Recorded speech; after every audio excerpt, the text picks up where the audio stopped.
Imagine where you'd be if you couldn't read. Reading unlocks a world of possibilities and is a basic right for every child. In the classroom, a child who can't read will have trouble learning math, science, social studies, and every other subject. In life, it means the inability to read instructions on a medicine bottle, a signpost, or a map, and to communicate in the technological world. Unlike learning to speak, which comes simply by being exposed to language, learning to read requires explicit instruction. Fortunately, there has been extensive scientific research on reading instruction. So what are the ingredients in learning to read? The ingredients include a healthy child and her supportive family, a safe and supportive school, effective teachers, and teaching practice. Learning to read requires our attention to what we call the 5 T's. These are time, teaching, text, tongue, testing. Let's explore these T's.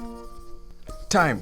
Reading instruction can only happen if there is sufficient time in the school day allocated to it.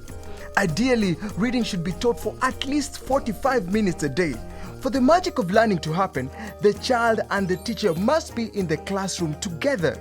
Children are also encouraged to practice reading at home or during breaks or lunchtime. Teaching.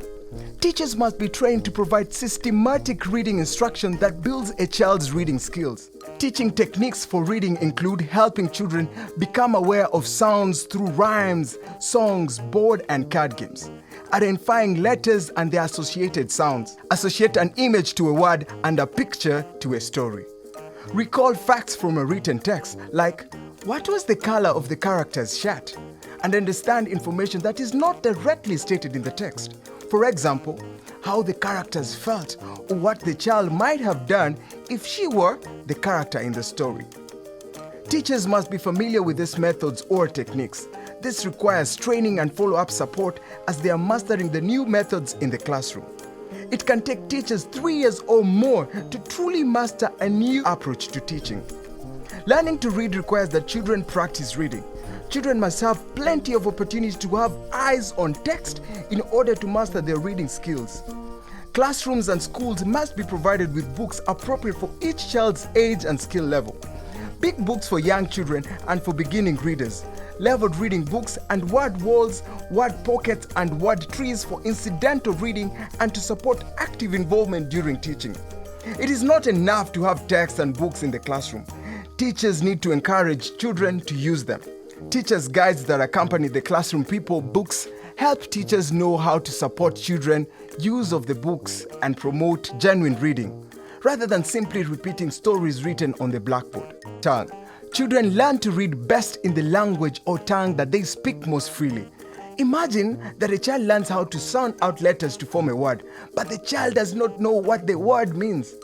This is what happens when a child learns to read in a foreign language, and it makes it very difficult for the child to comprehend what he is reading.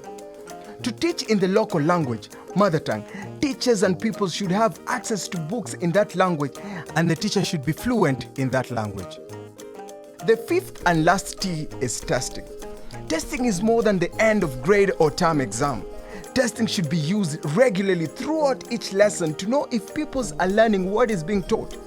This type of assessment allows the teacher to know if he needs to provide more support to a learner on a specific skill while he is being taught, rather than waiting until the end of a unit or term to determine if the pupil is on track.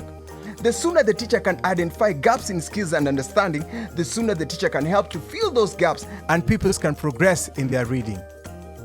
To support the implementation of these 5 T's, an education system needs to communicate expectations for learning outcomes and teacher engagement. Monitor progress against those expectations and prioritize resources to fill the biggest identified needs. It is important that everyone shares the same expectation for what it means to read and to read with comprehension and by when. It is the role of the ministry to clearly define in a measurable way progress toward reading and for the local governments and municipalities to communicate those expectations to schools and teachers. Once these expectations are communicated and understood, it is important to measure progress of children against these expectations by setting achievable targets. This becomes part of the overall monitoring of the system and included in existing supervision routines. In this way, the focus of monitoring shifts from identifying whether something is being done or not to identifying the gaps and solving problems.